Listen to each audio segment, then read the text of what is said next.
Hey guys, welcome back to my channel. If you're new here, my name is Gabby Pinkerton. I'm a destination wedding planner for adventurous couples, and I used to be a Pinterest educator, but I did want to update you guys on a few changes in my business and this YouTube channel. For the last few years, I was educating about Pinterest and creating videos, which there is a whole playlist that I will keep on my channel if you want to dig into it. But I realized over time that I just wasn't quite as passionate. I still use Pinterest in my own business. I still think it is a super powerful tool for wedding pros, but I'm just not sharing as much education about it. That being said, like I said, you can still access the playlist that is on this channel, and the strategy is still very much the same. There will be some changes that happen over the years with Pinterest, whether it be the design of their homepage or the way that they changed the names from stories to pins, whatever, right? There's always going to be some type of change. I just want to say that the content is still very much valid. So I encourage you to still tune in and watch some of those videos if you're new and if you're not sure how to use Pinterest. I still also have a course. It's literally me recording myself, walking you through my Pinterest strategy and showing you how to use literally the Pinterest platform with where my mouse goes, how I create pins, how I come up with long tail keywords, and all that good stuff. So if you want to check that out, I will put the link to that in the description. Okay, so what that means, since we're no longer really focusing on Pinterest, I am still here to help wedding pros and specifically wedding planners grow their business. So whether you are just starting out or you are a wedding planner who is a little bit stuck and is not sure how to grow, like you started, you're doing it, you had a couple clients, and like you're realizing what the heck do I do next? Stay tuned. Let's talk about it. We're going to go through a ton of things this year together, and I am excited to share all this information and knowledge with you. The other thing that I'll hopefully share a little bit with you is some behind the scenes. So not only the education side of wedding planning and growing your business, but also like what do actually wedding planners do on a day-to-day? What site tours are we going to? What conferences are we attending? What are we just doing when we're working on our computers or have client meetings? So I'll take you along for some of that. And if you're interested, I live on a little 3-acre homestead in Tennessee.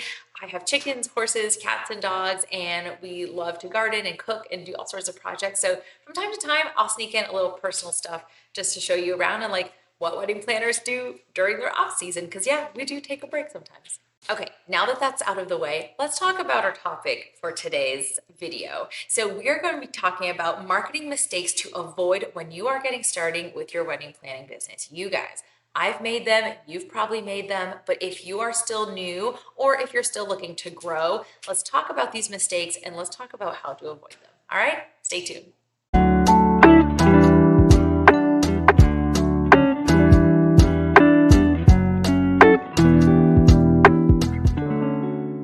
Okay, so when you're starting your wedding business, here's the thing. It's an easy-ish business to start in the sense that you do not need necessarily a diploma. You don't particularly need a certification, although if you have some knowledge in that industry, that is awesome. You do not have a lot of overhead. It is you and your knowledge and your talent. So when it comes to that, starting or barriers of entry, they are pretty low. One thing that might be a little bit tricky to tackle is marketing. So a lot of wedding planners have never had to market themselves before.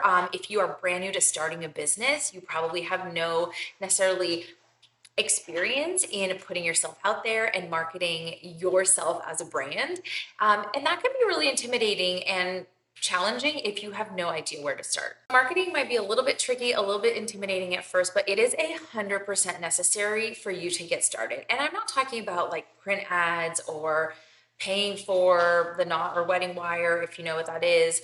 While those are avenues that for some people will yield great results, it is not for everybody. But what I'm telling you is you have to do some marketing. It's a non-negotiable.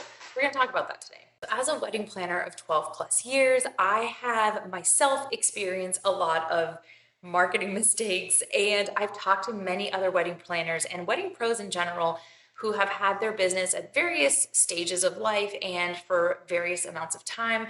And they have also expressed that these are some of the biggest marketing mistakes that they make.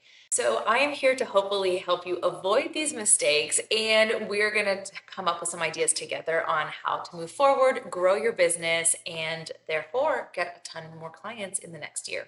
Marketing mistake number one, putting all your marketing eggs in one basket, aka Instagram. Don't come at me. I love Instagram. I use Instagram for my marketing as well. What I'm saying is don't just make that your only marketing platform.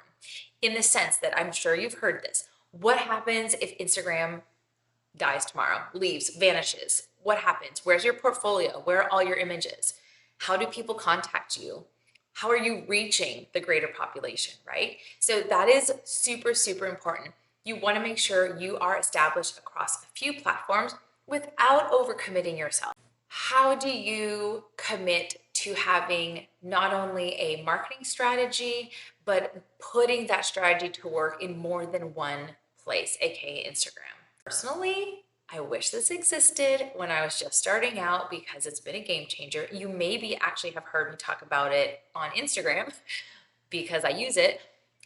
There is a platform that just came out not too long ago called Enji, E-N-J-I. I will link it in the description. It basically creates a strategy for you. So it has this whole questionnaire and it asks you about your goals, your marketing budget, if you have one, how much time you are willing to spend on your business and on marketing every month, what platforms you want to engage with, who your audience is, all these like amazing deep questions about your marketing. And it comes up with a strategy for you. People will pay thousands of dollars to have one-on-one personalized marketing strategy, and like small business owners, wedding planners that are just getting started, you don't have that kind of cash, and I completely understand. So this was a game changer for us. We're 12 years into the business, and we use this now because our goals change every year. We want to see the best practices. We want to know what a marketing pro is telling us we should do when it comes to Instagram, our newsletter, blog posts, all that kind of stuff. And get this, you guys, they have an AI copywriter. So we have programmed some Instagram posts that are written with AI. We go in and check all of them. We make sure it's like our voice.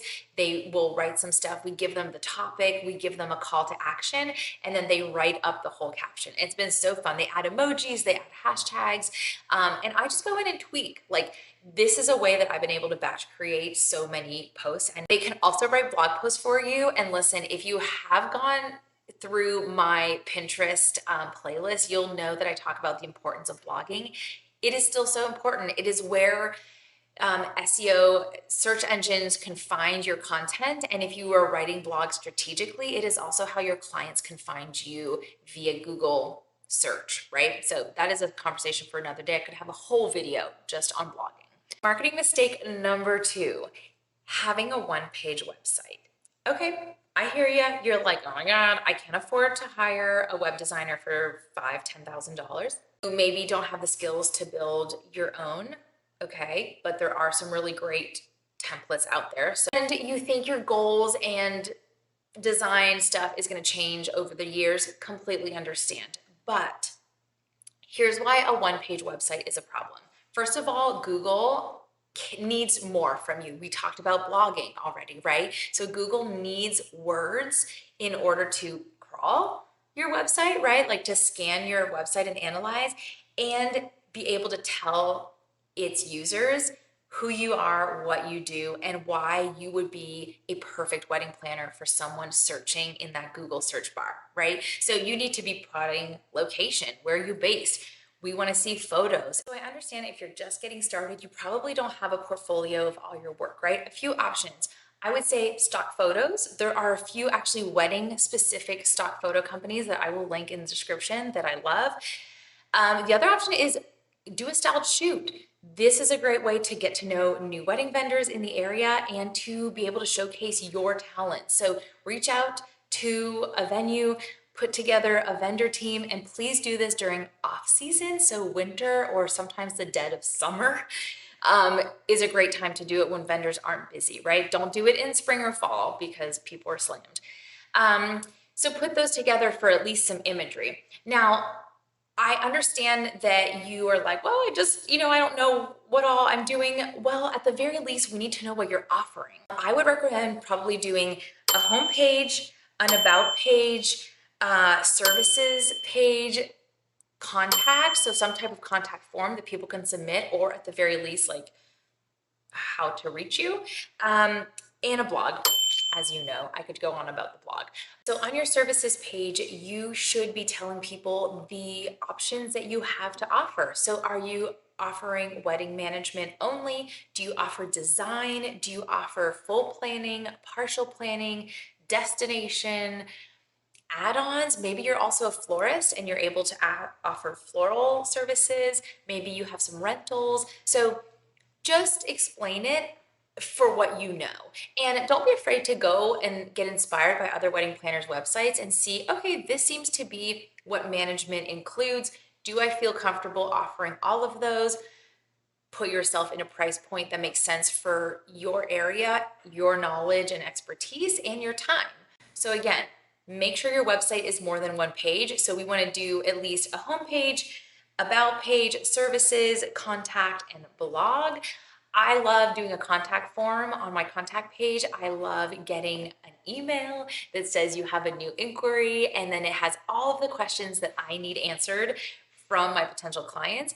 It saves a little bit of time, and I found that the clients actually enjoy filling those out. Now, I don't do something that's so in-depth because it's a lot of time for them, and for me, I want to make sure I ask some of these questions in person on the call that we have once I send them my calendar link and we get that scheduled. So I want to get to know them a little bit more that way, but basic information is super helpful to have on the contact page. Marketing mistake number 3, you think your business is not ready for marketing. I understand that you are probably thinking you're going to be selling to friends and family. Kevin, I'm sorry, you need to be removed. Here, hang out with Daisy. Because you're probably assuming that your clients at the beginning are friends and family, they know what you do, but actually that could be further from the truth. First of all, a lot of your friends and family don't even see your posts. Honestly, I was just listening to a podcast the other day that was saying, like, I just see big influencer stuff on Instagram. I barely see my actual friends and family. So make sure you are telling them specifically that you're doing this. I'll give you this little ball of paper.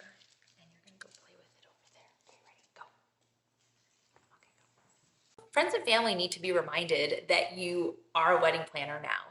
So don't be afraid to post even on your personal Facebook page and explain that to them.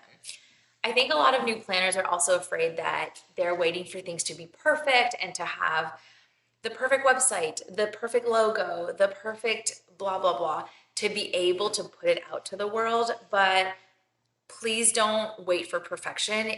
At this point, done is better than perfect. I really encourage you to at least start your website, start your social accounts, and start putting the word out there. I mean, you are going to attract what you put out. So if you're really scared and nervous, you're not going to get much back. Because the longer you wait to put your marketing and yourself out there, the longer it's going to take for you to get business back. And if you're not sure where to start at all, and this makes you really nervous and you feel overwhelmed already by marketing, don't forget, look into that platform called Engie. It's walking you through it. It literally is holding your hand. They also have tutorials. They have like customer service, chat bots. It is a really, really great place to start if you're feeling a little nervous or not sure where to go with marketing. Listen, I want to remind you the 3 marketing mistakes, right? 1, you are putting all your eggs in the Instagram basket, which you know better than you doing that. 2, you only have a 1-page website, and that is just not enough for Google to know who you are and also your clients to be able to find you properly. And 3, you are just thinking that your business is not ready for marketing and you need it to be perfect before starting, which again, you know better. You just got to put yourself out there. You've got to be brave. Use the tools that I mentioned, and and reach out to people. Don't be afraid to ask some of your favorite wedding pros, like what are some of the tools that they're using? You're gonna hear that a lot of people are using this NG platform again too. Guys, there is no way to avoid marketing. You've got to put yourself out there. You've got to use the tools that are in existence and reach out to some of your favorite wedding planners and pros and see what are other things that have helped them grow. I do want to have a whole other conversation about Threads because I just jumped into that recently and I'm kind of loving the platform, Kevin. So more with that later.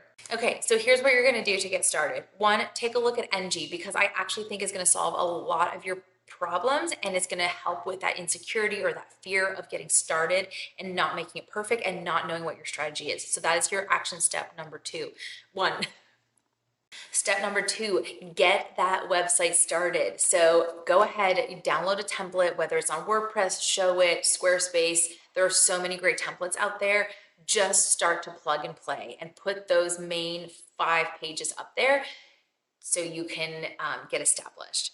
And lastly, make sure you subscribe and give me a thumbs up because I'm going to be coming to you with a ton more business tips for wedding pros and getting you started. I want you guys to succeed this year.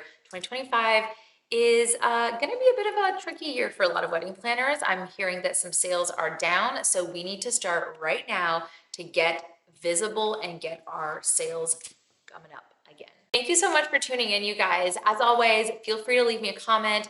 Come find me on Instagram, DM me if you have any questions or you need more resources or want to just chat and say hi. Catch you next time.